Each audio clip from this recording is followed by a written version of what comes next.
That was pretty tough. You know, a typical reservation, pretty low on the socioeconomical scale. You had to kind of learn to fight just to find your place, and it was kind of a constant battle. Stepdad was Native American, but being Mexican American and Mexican Indian, kind of had to, you know, kind of fit, not in the white world, but not in the Mexican or the Indian world either, not even, so I was fighting everybody, it seemed like. So pretty tough. Growing up on the reservation, alcohol was a big thing, plus drugs, you know, and I was able to kind of fight those things off, you know, and deal with, you know, domestic violence and all of those things that were around me, just probably a lot harder. Just, they say steel sharpens steel, you know, trial by fire for sure. So it just kind of made me tough as a person.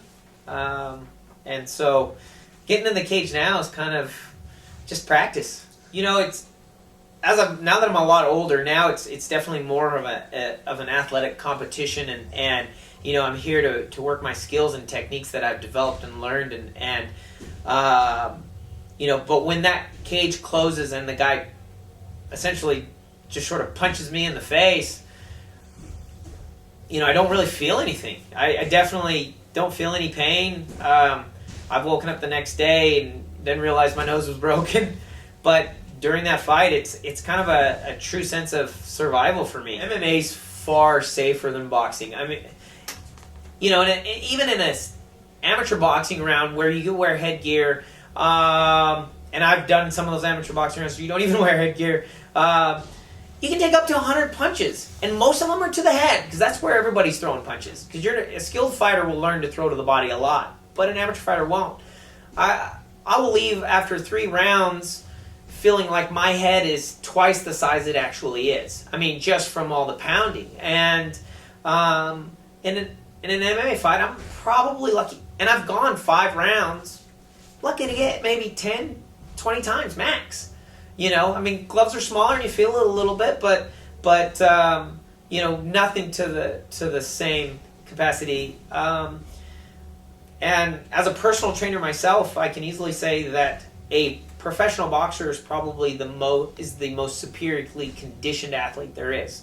MMA is tough and tough on your conditioning, but not quite the same as boxing. So yeah, I mean, but from the safety standpoint, they've stopped fights in the cage on me with other guys way fast. There is no, the biggest one is there's not the 8-second, you know, rule. I mean, you're down and dizzy, it's over. You know, I've shooken off concussions before and still won the fight. They don't let you do that in MMA. What's it mean to be a good father? Oh, it's everything. You know, it means to not only, you know, physically produce this child, but also see to her every means and needs, but then also to be a part of her life. You know, I'm not married to her mother anymore, but part of that's making sure that I didn't want her to see the relationship that we had that wasn't healthy. Mm-hmm. And so she sees now me and her mom get along. She's healthy. She's in a wonderful relationship. And I'm able to be the father, because I'm fulfilling my dreams, that I can be the father with her that she should have. You know, she gets to see my fights, you know. Took her to a fight before I actually had a fight, then told her about it. She's always been a big part of it. And the first thing she told me, she's like, "Daddy, you're not a fighter, you're a watcher."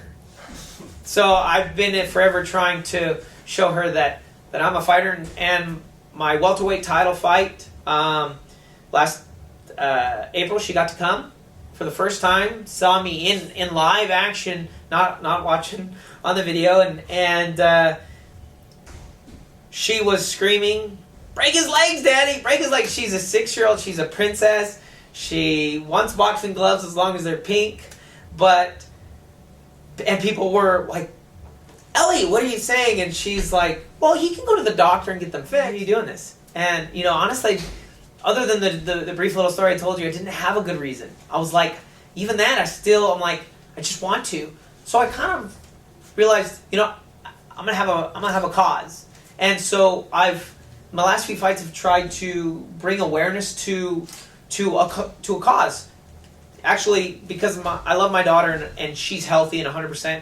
Think how lucky I am. Have taken the last few fights and brought awareness to some youth type issue, and the first one was juvenile diabetes.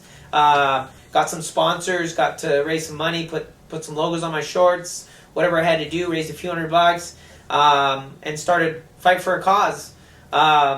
This time I'm fighting for a little girl named Sydney. She's got